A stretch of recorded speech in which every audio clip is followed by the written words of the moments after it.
That was really good. Thank you for all being here. I was glad to be in this room thinking that more people would stay, so I'm glad to see there's like 15 or 20 of you. My name is Chris Brown. I'm the founder of Venture Legal. I started this firm about 5 years ago when I quit my old firm, and at that time I went out and started a marketing company for lawyers. Talking through this kind of just so you understand like my background and why I'm here today. My marketing company, we started building WordPress websites for lawyers. We built out a whole platform to make it easy for a solo and small firm to have on their own website, host through us and all of that stuff. So I actually ended up learning how to use WordPress myself. I'm not a guru, I'm not an expert at WordPress, but I know a decent amount, probably more than most lawyers. I also built my own website. I won 2 awards from my law firm website, so I know quite a bit about this area. But I will also say most law firm websites are really bad. So the fact that I won 2 awards is really cool, but it's also not that cool because my competition is just not good. Anyway, so like she said, I spend most of my time today representing freelancers, small businesses, and startups here in Kansas City. So I'll start off with a little humor. If you can't read this, there's a billboard with nothing on it, and the caption is, "This was our compromise with legal." My goal is to not be that. My goal is to try to help my clients to achieve whatever it is they're trying to do. If you want, you can go to my website. I've got 4 ebooks. One of them, this one here, Successful Freelancer ebook, covers pretty much everything that we're going to talk about here today. These are totally free if you want to go to that link at the top and download those. I'm not necessarily following through the ebook, but everything I talk about will be in there. I am a lawyer, so I just have to say these few things real quick. This is just general advice. Nothing I'm saying in here is specific to any one of you. If you ask me a question, it's not confidential, right? There's people around. This is being recorded, so don't ask me a question about your personal life that's going to be broadcast to the world. And then last, I'm not your lawyer. Even if any of my clients are out there, today's session, I am not your lawyer. I have to say these things just to be careful. So here's what we're going to go through. We're going to talk about starting an LLC, talk about freelance taxes, talk about intellectual property, hiring people, and contracts.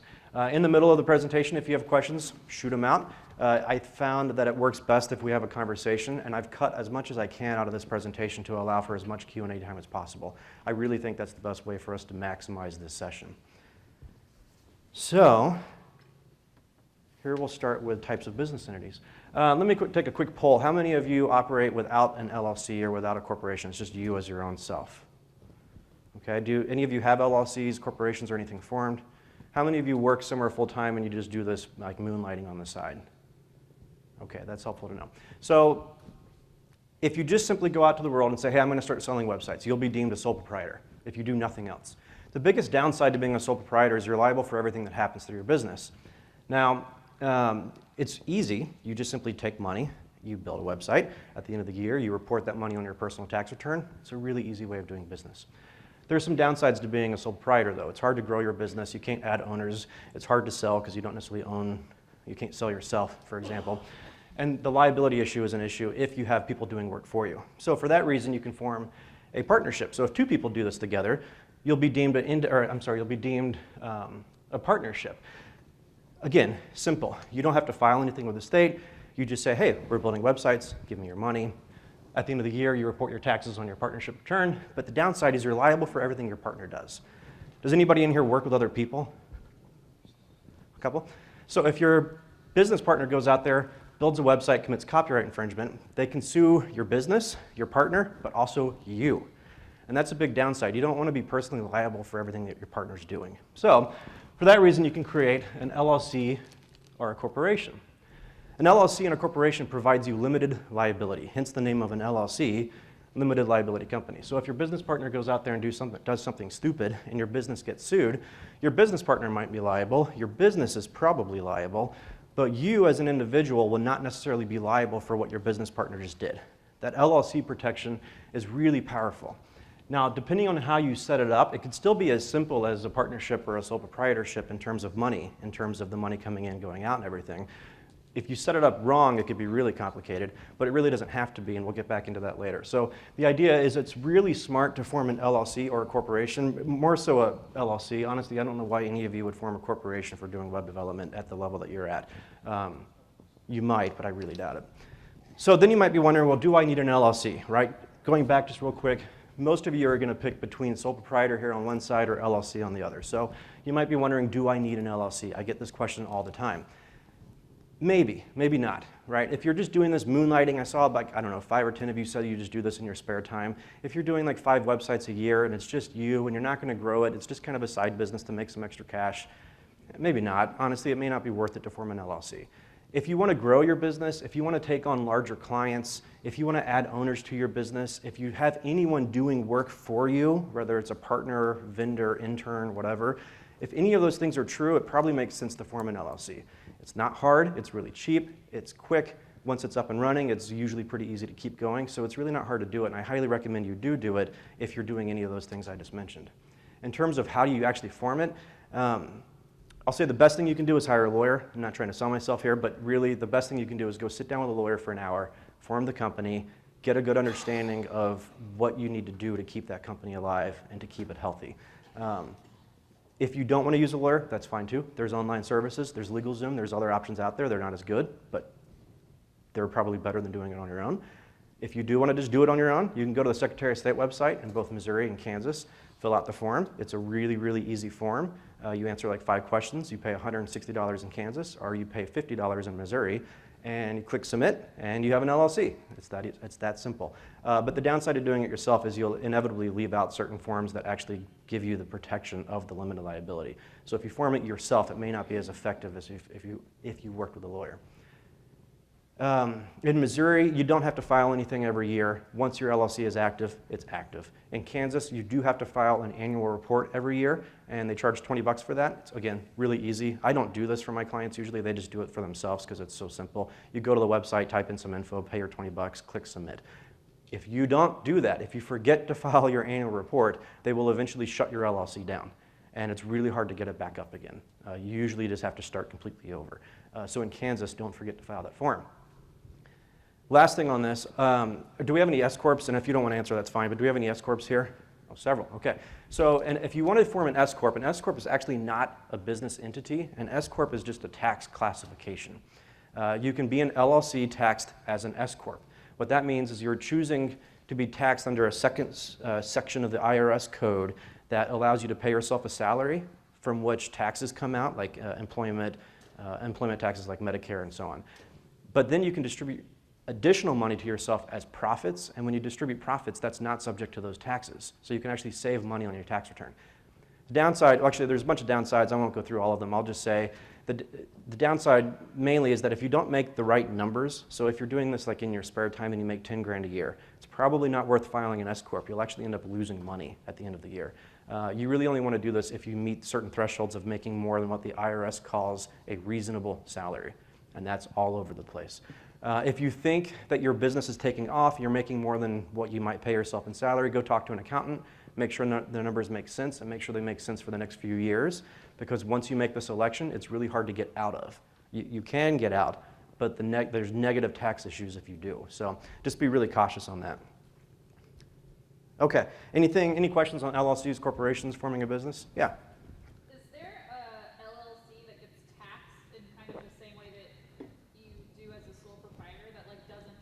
Yes. Okay, I thought I had heard yep. that somewhere. I'll come back to that in 2 seconds. Okay. Freelance taxes. Right. Actually, right here first. Do you need to get an LLC both in Kansas and Missouri? Oh, great question. No, so technically, well, you could, but you don't want to. You can form an LLC in any state in the country. Most freelancers will just form in the state that they live and do business in. A lot of people in Kansas City work in Kansas, live in Missouri, or vice versa. What you want to do is file in the state where you're probably doing most of your business. That makes the most sense. If you work in both states, then you can register your LLC in the other state. So I'm a Missouri LLC. I don't really come to Kansas that much. I was born, or not born, but I grew up right over here, but I don't come over here that much for work. So I, have not registered in the state of Kansas. I'm a licensed attorney here, but my LLC is not registered here because I just hardly ever come here.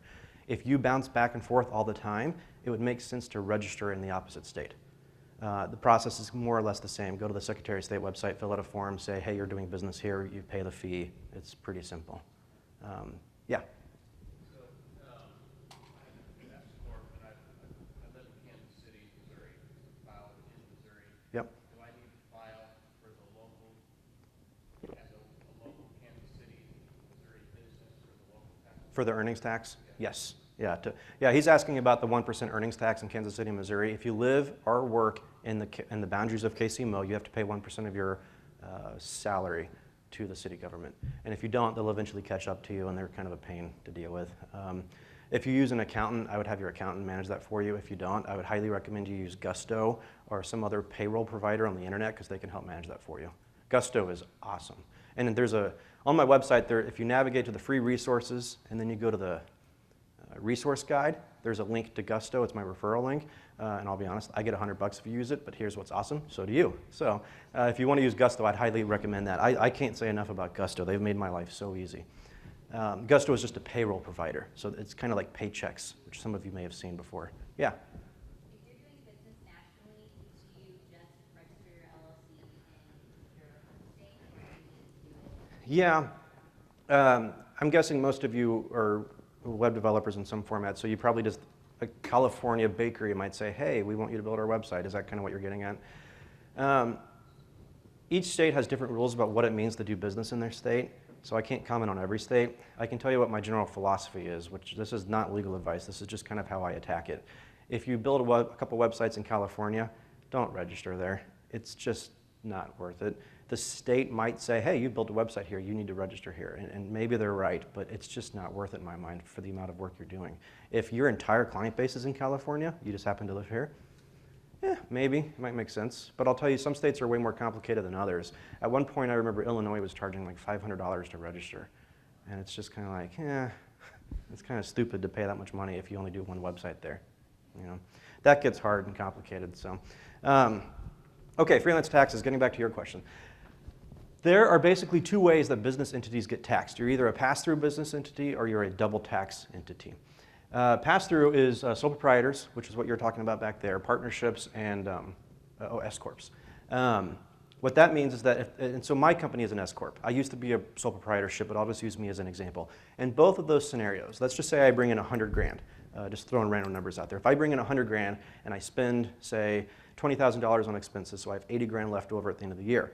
It doesn't matter if I pay myself or not. The fact that my business made 80 grand in profit means I am subject to pay taxes on $80,000. The other option is a corporation, which I'll just really quickly highlight because I don't think any of you would do this.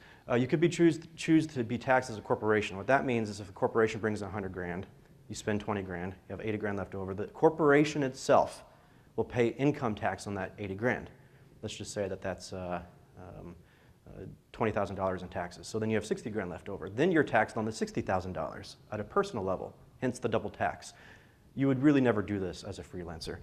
So most of you will be a sole proprietorship and a partnership, which those are the exact same, except a sole proprietorship is one person, a partnership is two people or more, or an S-corp. So again, if the money flows through to the owners, you pay on your personal tax return. So getting more directly back to her question earlier, if you form an LLC, you get to pick how you want to be taxed, right?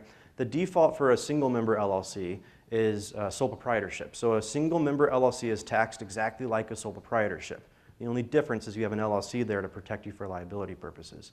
The default for two or more people is partnership, which again is the exact same concept. The money just flows through to the two owners. So in this case here, going back to that example, if the cafe brought in 100 grand, you spent 20 grand on expenses, the woman up there would report, say there were 50-50 partners. She would report $40,000 on her personal tax return, and he would report $40,000 on his tax return.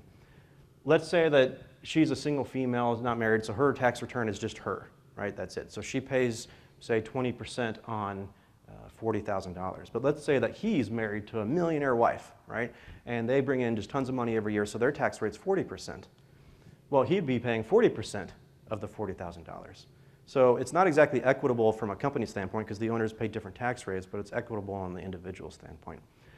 The key thing to remember there is if you're a pass-through business entity, which pretty much all of you probably are, getting back to my point earlier, make 100 grand, spend 20, you have 80 grand left over, the IRS will tax you on the 80 grand regardless if you pay yourself. So let's say that you are just building 2 or 3 websites a year and you pocket 15 grand and you're like, oh, I'll just keep that in the company account and use it next year. The IRS won't do that. The IRS is going to say you owe taxes on that 15 grand. So taxes on 15 grand might be like $2,000 or $3,000, and you'll eventually get a letter from the IRS saying you owe us this money. If you're a full-time freelancer and you actually make 100 grand, taxes on that will be like $20,000 or $30,000. You don't want to wait until 2 or 3 years later when the IRS sends you a bill for $20,000 or $30,000. Most people don't have $20,000 or $30,000 just lying around. So you need to make sure that you're actually reporting this and paying on it, which is this side. So the best thing you can do is, as you bring in money, you should be putting away 15 to 30% of your profit into a special savings account for tax purposes. The exact number is dependent on your financial situation. So going back to my example with that guy with a rich wife, he would probably be better off saving 40%. Although it may not matter if his wife is rich and she can just pay his taxes, but it's probably best to talk to an accountant to figure out what that percentage is for you. For some people, it might be 5 or 10%.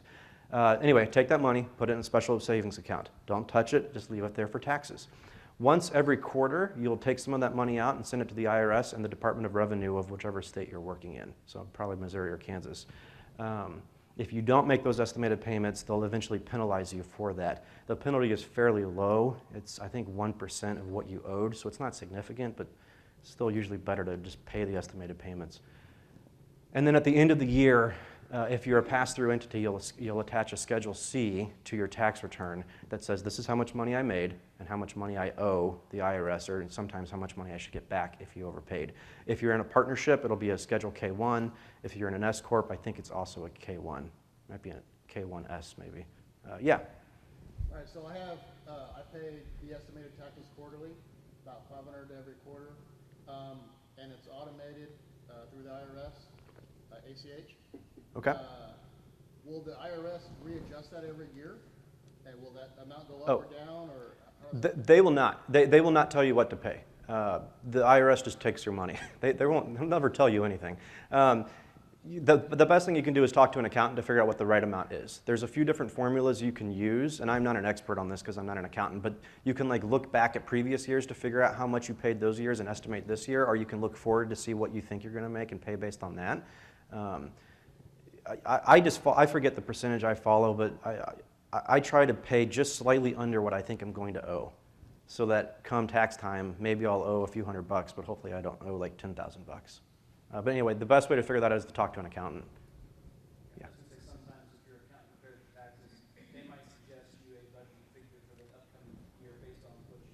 Yes, most of them will give you vouchers, which will say how much money you need to send in every quarter, along with the payment date, which is awesome because it's not like it's the first of every third month. The IRS has this really weird schedule. And you can literally take that voucher and mail in payment, or I like to do it online like he does. I hate mailing stuff. Okay, that might be all I have on taxes. Any questions on taxes? That's a fun topic, right?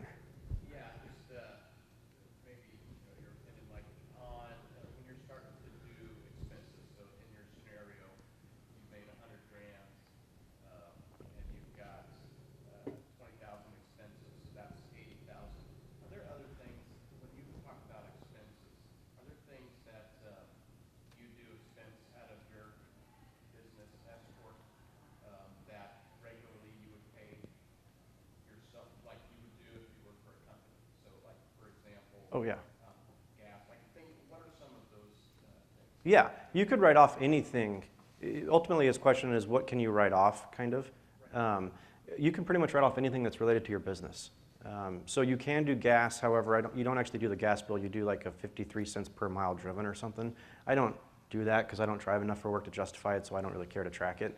But if you're driving around town a whole bunch, you can totally write all that off. You cannot write off your commute from your home to your work, but you can from your work to other offices around town. I write off books. I read a lot, and I buy a lot of books about entrepreneurship and philosophy and stuff. I write off all that stuff. I even write off the philosophy books because, I mean, a lot of what I tweet on my Twitter account is kind of like, I don't know, self-help, professional development type stuff.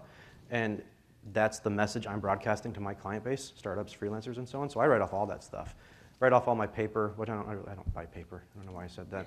I don't write off my cell phone bill because my cell phone is still predominantly my own personal phone. I probably could write off a portion of it, but I just choose not to.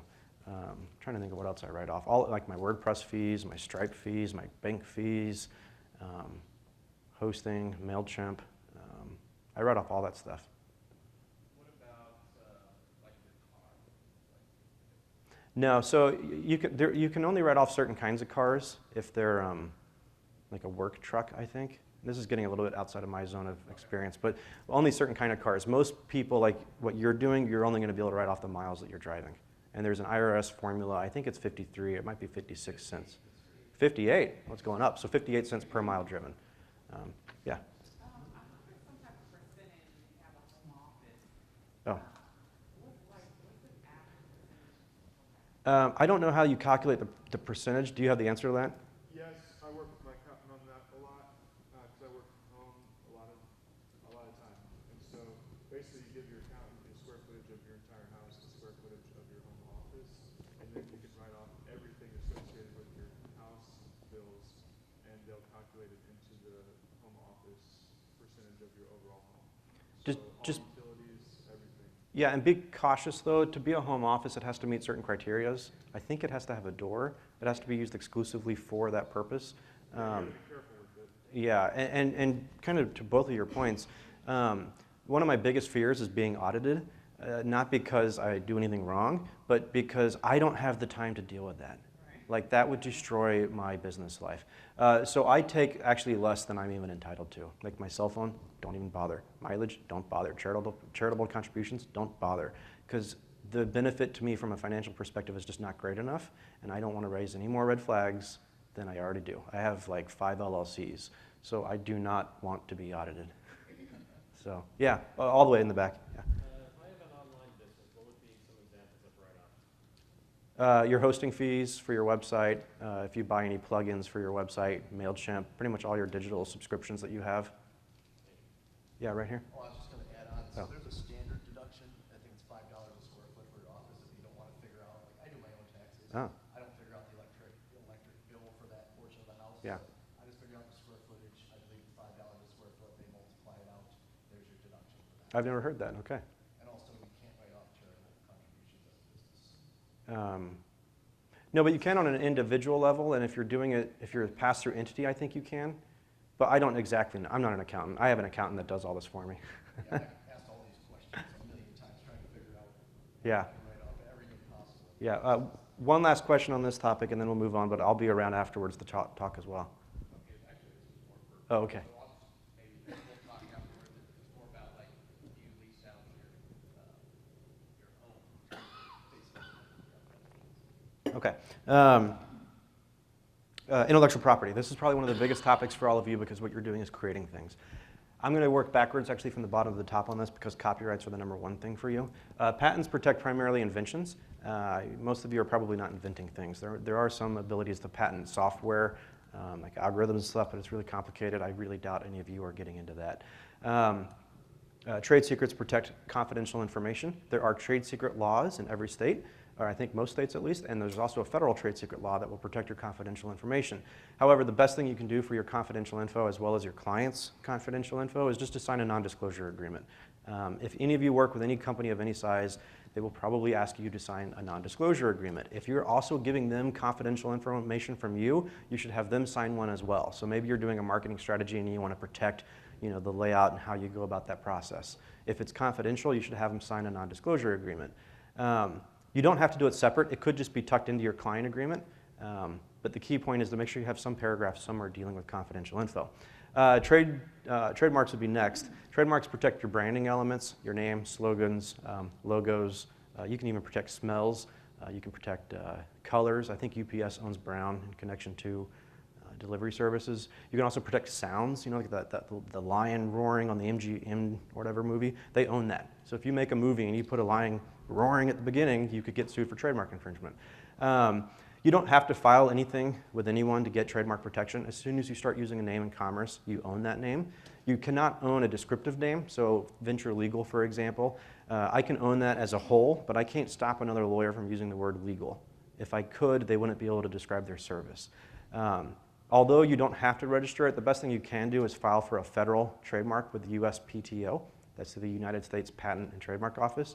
You can do it on your own, cost about $225. I highly advise you don't do that on your own because it takes 3 months to get an answer, and if you make a mistake in your filing, it could screw you up for a really long time. It's best to work with a lawyer on trademarks. If you get a federal trademark, you can protect your name nationwide. It's a super awesome power that you can get. The other thing that you do is by doing that, you have to go through a trademark search, and it's really good to see who else out there might be using your name either with or without a registration. Okay, and so copyrights. Copyrights are the last ones.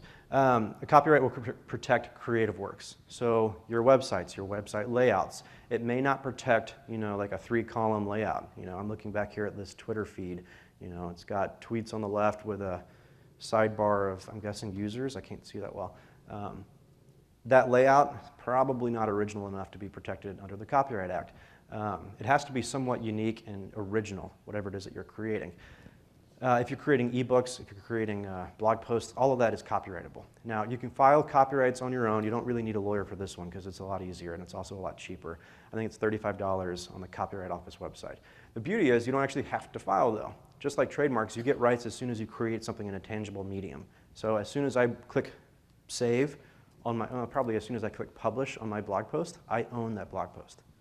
It's smart to register, but realistically, I don't register. Actually, I've never registered any of my stuff because who's going to steal from a lawyer, I guess. But you can register. Just go to the Copyright Office website and do it. Copyrights last a really long time. So bouncing back to trademarks, trademarks will last for as long as you're using the name in commerce. If you stop using it, you'll lose it. Copyrights last for the life of the author plus 75 years. And Mickey Mouse is coming up for expiration here in about a year or two, so I suspect it's going to get extended again. It came up for expiration in the 90s, and Disney successfully lobbied to extend that, so I'm pretty sure Disney's going to do that again here in the next few years. The biggest question for copyright is who owns it? This is incredibly important for all of you because what you're making is just a creative asset that you can't hold. It just exists on the internet. The default rule is the person who actually makes the creation will be deemed the owner. So I made my own website.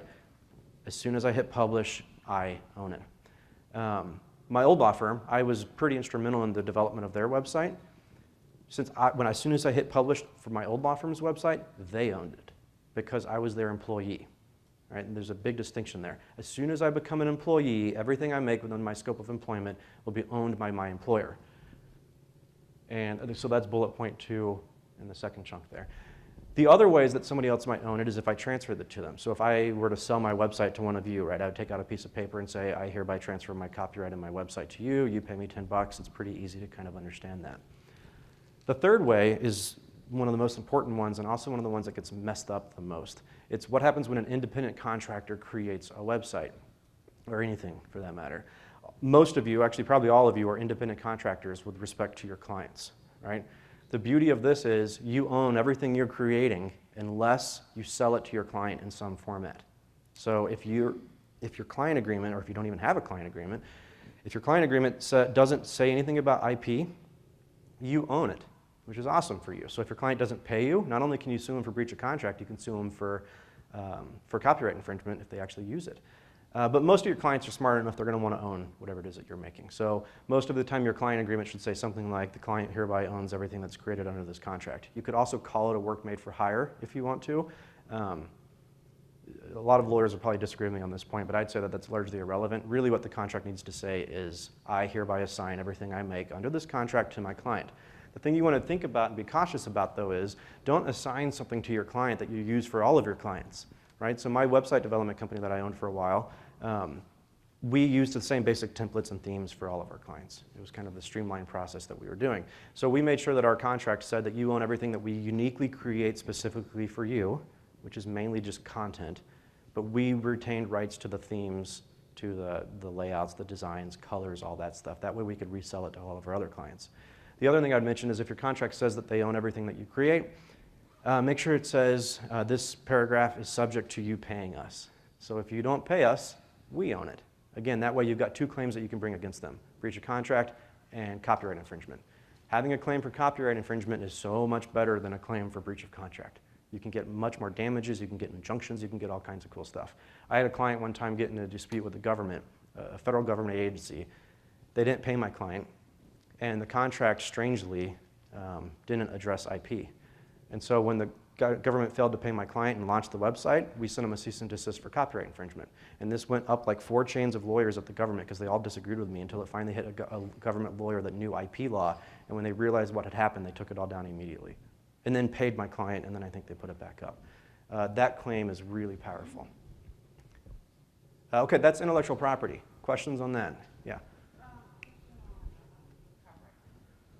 How, I don't know, I guess the best way to word it in a contract that I have an instance where a client pays me an image, and the image happens somewhere. Yeah, yeah. And then they actually started contacting me and contacting him, and it's just a big old thing. Yeah. Or even if they take and they send you copies, they're writing their own copy, but who knows where they got that from? Yeah. So how do you protect yourself against You can include a provision in the contract that says that they represent and warrant, which is basically them saying, I promise. It's just fancy legal words. I represent and warrant that everything I give you, we either own or have the rights to use. Those are the two ways that they can give it to you. And that way, if they don't own it or have the right to use it and you get sued for it, you'd have a breach of contract claim against them for whatever damages you suffer. So if Getty sends you an image and you have to pay Getty $700 because of the infringement, then you could go back to your client and say, look, you told me in this contract you own that, and you didn't, pay up. And I'll make a quick comment on that. We at my old law firm, we used the marketing person. And we got a cease and desist letter from Getty because we had a photo on our blog. And so I called up the marketing person. I'm like, hey, yeah, there's a photo on our blog. Will you just send me your license so I can send it to Getty? And she goes, oh, what license? I'm like, your license with Getty. She goes, I don't have a license with Getty. I'm like, why'd you use a Getty photo? She goes, well, it was free. I'm like, what do you mean it was free? Where'd you get it? She goes, Google. I'm like, where on Google? She goes, oh, just that Google image thing. I'm like, you mean you got this off Google Images? She goes, yeah, it was on the internet. It's free. I'm like, no. So she paid our infringement fee to Getty for us. Do you recommend there's like Oh, yeah. I like Adobe stock. I think Adobe stock's one of the best ones out there, mainly because you can edit their images, which is awesome. It's also fairly reasonable in price. For $30 a month, you get 10 photos, and then you can buy additional for $3 a photo, and that's a pretty reasonable price. There are a lot of free options out there. The downside with the free options is you never really know if it's free. If the photo looks too good to be free, it probably isn't free. Because I could go to one of those websites and upload a photo and say it's mine, but it really came from Getty. Getty doesn't care. They're still going to sue you. Well, not sue you, but send you a letter. I think Creative Commons actually just launched a library of images. It's really new, but they rolled Yeah. it out, but they have some kind of searchable Yeah, or legit-ish. you're probably safe to use it. It just depends on where the photos come from before they get into that library. And I don't know if Creative Commons does it for free or not. What I found, like HubSpot and some other website companies out there, they occasionally will release like, here's 1,000 free photos. And you could tell that they all came from the same photo shoot, and they're usually not as good quality, but they're good enough. What I would do is just make your client pay for all the photos you download. Like when we sold websites, I think we included 6 photos per website in our base price. Anything else was above that. Which we were doing with law firm websites, and so I sold this company 6 months ago, but the lawyers were always wanting like the photo of the guy with the broken arm and stuff, and I was just like, come on. Okay, let's talk about hiring people. If you hire anybody to do work for your business, there's going to be 2 ways you can do it, and really only 2 ways you can do it. The people are either going to be employees or they're going to be independent contractors. Most of you know about the employment relationship. Most of you have had a job at some point or another, or maybe you still do now. Your employer says, show up here, show up at this time, here's your job description, do these things, report back to me, here's your equipment, here's your computer, or whatever it might be. When they pay you, your paycheck gets taxes taken out automatically to give to the government. That's a very traditional employment relationship. What a lot of people don't understand entirely is the independent contractor relationship. So a contractor tends to have their own flexibility. So when you hire me, I am an independent contractor of you. I say, here's my office, please come to me. I have my own laptop. When we get done with the meeting, I could do the work at my office, or I can go home and do it in my bed with my underwear on. Right? My clients don't have any say over when or where or how I do my work. They just pay me a fee and I give them the documents. It's more complicated than that, but an independent contractor does not get taxes taken out of their payment. So if you pay me $1,000, that's it. You give me a check for $1,000, and it's my job to take out 20-ish% to give to the government. Right? Not your job, it's my job. You cannot choose anything else. This is it. You either have an employee or you have a contractor. It's really important to consider all those factors I just talked about, because if somebody looks like an employee, the IRS will call them an employee. doesn't matter if you call them a contractor or an intern or a vendor or whatever else. If they look like an employee, the IRS will classify them as an employee. And at some point, the IRS will catch up to your business doing this, and they'll do an audit, and they'll say you have to change all of your contractors to employees. Oh, and by the way, you owe us back taxes. You don't want to get stuck in that situation. So if you want to hire an independent contractor, make sure they have a lot of judgment and control over how they work, what work they do, and so on. I talked through the tax implications there a little bit. I want to talk through how do you actually hire an independent contractor, because most of you are probably going to hire contractors, not employees. One of the most important things for all of you to do is have a written agreement with your contractor. You're web developers. What you're doing is creating content. That content is subject to copyright law, going all the way back to the IP section. Remember what I said, the creator owns it? So if you hire a developer to make a website for you, for your client, that developer, that freelancer contractor, will own that website that he just built. You don't own it, and you might have a contract with your client saying your client owns it. But they don't own it because you never owned it, your contractor owns it, right? So you need to make sure you have a chain of connection going from contractor to you to your employee. Beyond that, you want to think through some other things like service and payment terms, outline how much you're paying them, what their services actually are. Sometimes the agreement should say our services does not include XYZ. Like you might say we'll develop your website, but our services does not include ongoing maintenance after we launch, for example. Termination rights, always consider how you and your subcontractor can get out of the relationship. Sometimes you want to voluntarily terminate the contract. Other times you want to get out if the other party breaches and so on. Just make sure you think through that. Confidentiality, which I mentioned earlier, it's always a good idea to have your subcontractors signing a non-disclosure agreement, which can be a separate document or it could live just inside of your subcontractor agreement. And last, non-solicitation. You don't want your subcontractors going around you and taking your client from you. Your contract should say that while they're doing work for you, and for some period of time after that, usually about a year, maybe 2 years, they will not go after your clients without going through you. You don't have to do this, but inevitably you'll lose a client if you don't. And you can always grant a waiver. You know, if you just hate your client and you're like, yeah, go with sub, you can always say that's fine, but it's nice to have the right to stop it. I'm going to jump into contracts real quick, and after that we can talk through questions on hiring people as well as contracts. So you might be wondering why you should use contracts. I'm a lawyer, I love contracts. I spend pretty much every day in contracts. I find them fun. I know that's kind of weird, but you should use a contract whenever you're working with a client or whether you're working with a subcontractor. You don't always have to use a contract, but it can minimize your risk because when you go through the process of creating a contract, it forces you and the other party to talk through all those things I just talked about. You know, what happens if I want to cancel? You have to talk through, how do I pay you? When is that payment due? Do you take credit cards or checks? You know, when you go through that process, it reduces the odds of a dispute arising anyway.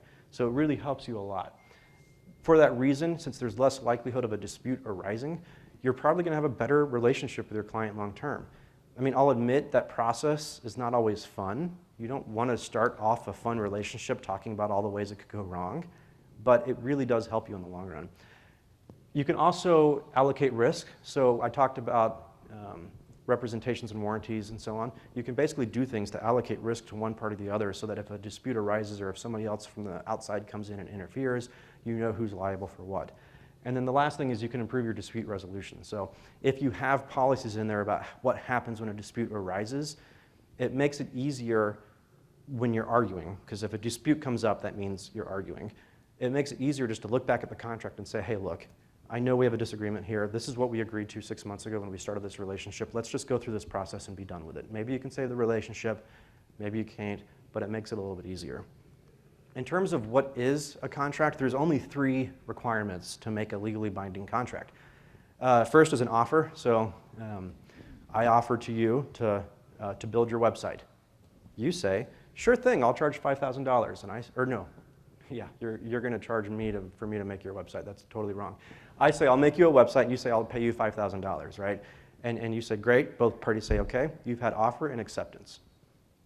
My development of your site is my consideration. Your payment of $5,000 to me is your consideration. Consideration is just a fancy word for something of value. It could be a penny. Courts don't really care what the consideration is. It just has to be something of value.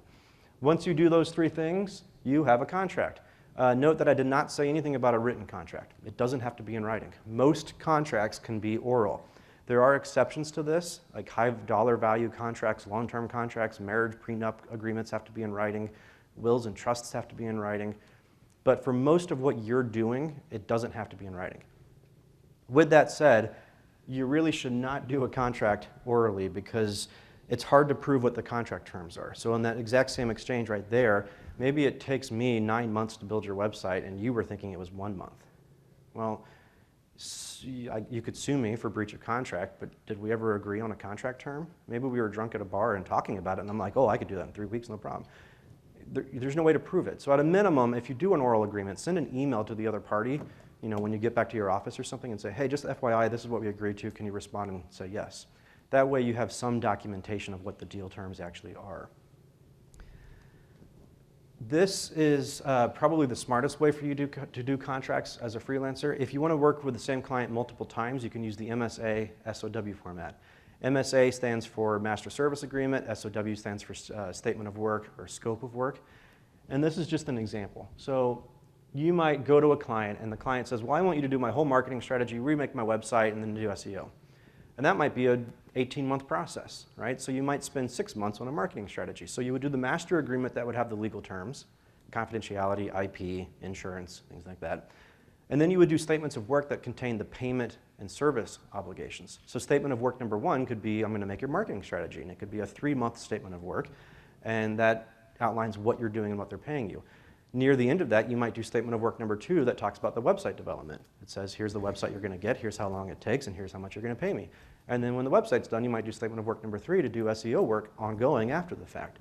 The beauty of this is once the master agreement is done, you don't have to go back and renegotiate all those legal terms. So if you're working with a large corporate client, you don't want to go through their legal process a bunch. Most corporate legal departments are really slow and it could take you 2 or 3 weeks.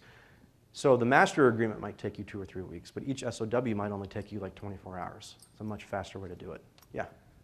So let's say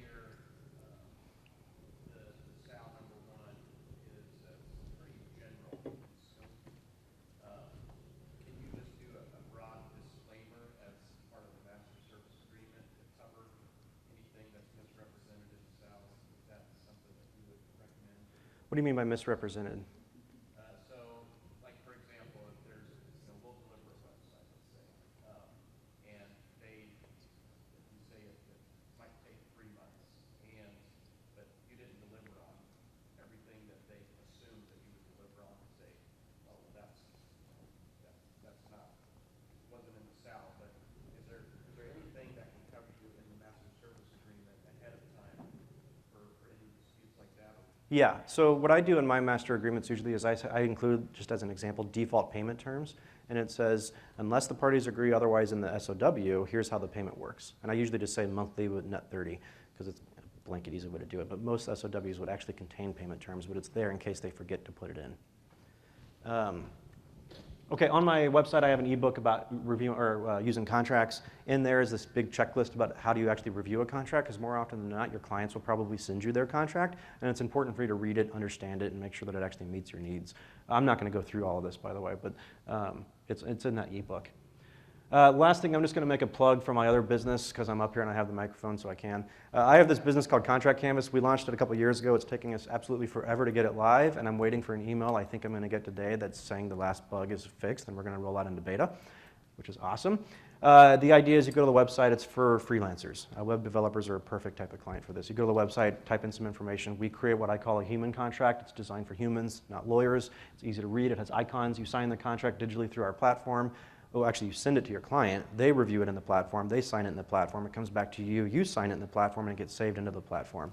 From there, since it's all digital, we can do a cool smart contract stuff like sending out email reminders to the parties. We can do amendments, renewals, terminations, whatever. I'm super excited about this, and I hope that it's going live today. We'll see. Okay, so that's everything. That's all 5 topics. Here's my contact information. Feel free to shoot me an email. I'll stick around a little bit when we're done here. But any other questions, I'm happy to talk through other stuff too. I might have a few minutes. Yeah. I got a question. At the agency that I work for, pretty much we took I took plugins and modified them and pretty much created a tool for one of our clients for email marketing. Okay. But now the owners of the agency was like, oh, this would be a great tool to market to our other clients. So how does that work as far as like, I guess you could say like how Yeah. integrated together and modify the codes and make things. That gets really into the weeds. What you may have done is created what's called a derivative work. And a derivative work is just something that arises out of an existing copyrighted work. And so it might be a derivative work utilizing multiple other works. It's also possible that those plugins could be open source. Yeah. Are they open source? Yeah, they're WordPress. So if they're open source, odds are nobody owns them, and odds are you don't own the improvements. What you need to do is go back and look at the open source code license that each one of those has and see what they say about derivative works. So are we allowed to take that and kind of resell it to people? Oh yeah, unless the license says no, but most open source licenses, I believe, say you can sell it. You can't own it, but I'm pretty sure you can. Most will say you can sell it. So I would go back to the license terms for those plugins and see what they say.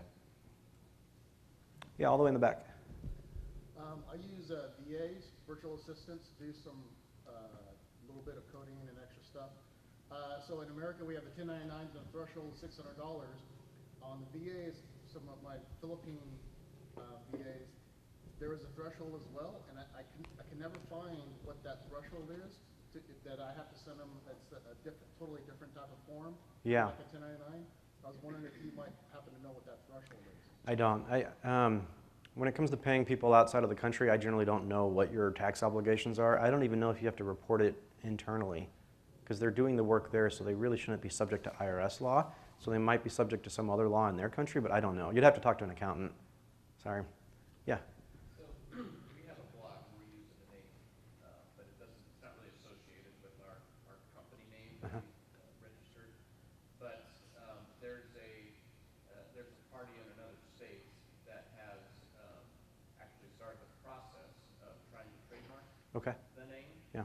So, but I don't think they have like a federal trademark.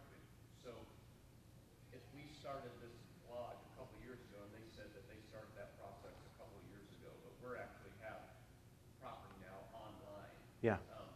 Are we in any legal obligation to give up the URL that we have? I don't think so there, but No. can we continue to brand that name? You can totally continue. It's just whether or not you're going to get sued. Right. You probably don't have to give up the domain. That gets into ICANN rules, and generally you don't have to give up the domain unless you're doing something really bad. That again gets in the weeds. It will depend on whoever used the mark first. So trademark law depends on who uses a mark in commerce first. Right? I would search the USPTO database, which you can search for free. It's uspto.gov, the United States Patent and Trademark Office. You can just go there, search to see if it's actually in there, and if it is, you can dig into their filings, and you can see every single correspondence they've had with the USPTO to see when they started.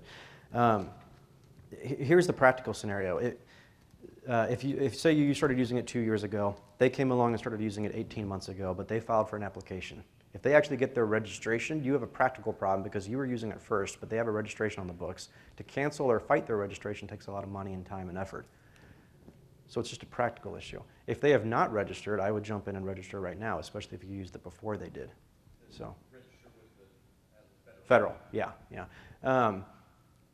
Where was I going to go with that? If they've been using it before you, they might be able to stop you from using it, but only in the areas that they've been using it. But here's the catch on that front, which is the internet is global, and we still don't have any really good examples of whether or not global use on the internet constitutes use nationwide or not.